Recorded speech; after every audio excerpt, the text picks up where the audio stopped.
Fastitocalon.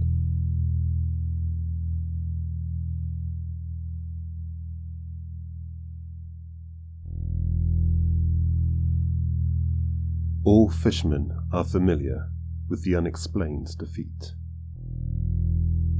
The fish are not biting. With line dipping and pulling into waters teeming with life, a day's effort can be expended with little to no gain.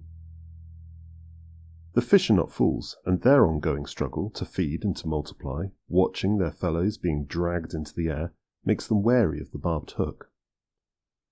So too with the far ocean. The wanderers of the deep explore, hunt, sire and reason, avoiding or fleeing known perils. Therefore it is with the familiar devices of temptation and deceit that the demon hunts. He reveals himself as a great whale, and seafarers have named him Fastitocalon.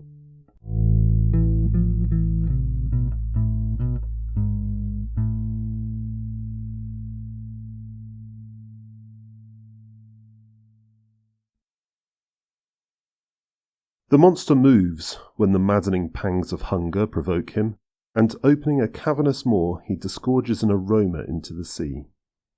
It is fragrant and desirous to the other cetacea, who are normally fearful of his presence, but are now beguiled by the toothsome odour and draw near.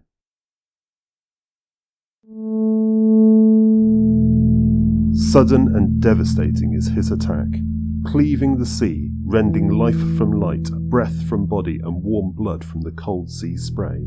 Temptation's reward is final, the price for abandoning sense, absolute.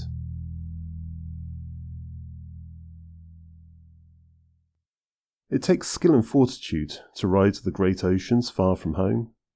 We are at times beset by gales and rising avalanches, at other times we are becalmed in a featureless expanse under the burning eye of heaven. All toil through such difficulties in this mutable world, striving on towards home and journey's end. As day follows night, strength needs renewal, and we must find such rest as seems good to us, so that we can toil again tomorrow. Longing for rest among the mountains of the sea, an unfortunate sailor may come across the monster as an island of peace and a promise of safe harbour from the tumult of the world. The whale rests his back above the waves, and his vastness quietens the waves. Glacial patience turns his thick hide to shale rock under the sun, which rises up and crumbles to the ocean to form huge reefs of dunes. His bleak endurance will even permit trees to grow in great forests, their roots clinging to the rock underneath the shallow soil.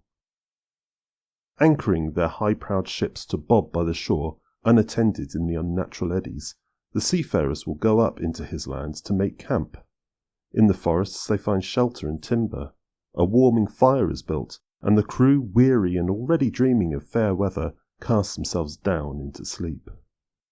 The whale is sensitive to this. Through the great layers of rock and dirt, Fastitocalon can feel the burning of their little fire, the contented snores and gentle knelling of their hearts, the peace of sleep upon his back. The land shifts, shudders and splits, as with an immense heave the whale plunges.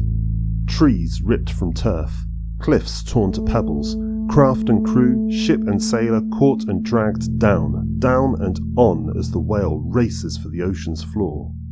No escape, as wreathed in wrath, foam and hate, cloaked in temptation, the whale opens the gate of hell, and with victorious misery the victims are ushered in.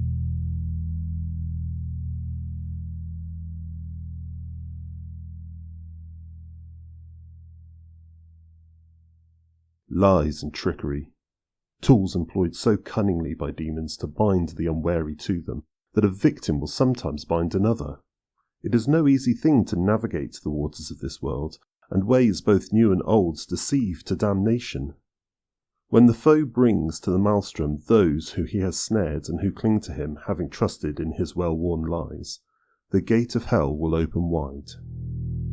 Strive in words and deeds against those who call you to abandon your true self in favour of a false world, a false hope, and a promise of a foundationless paradise. Truth lies within. Honesty lies within.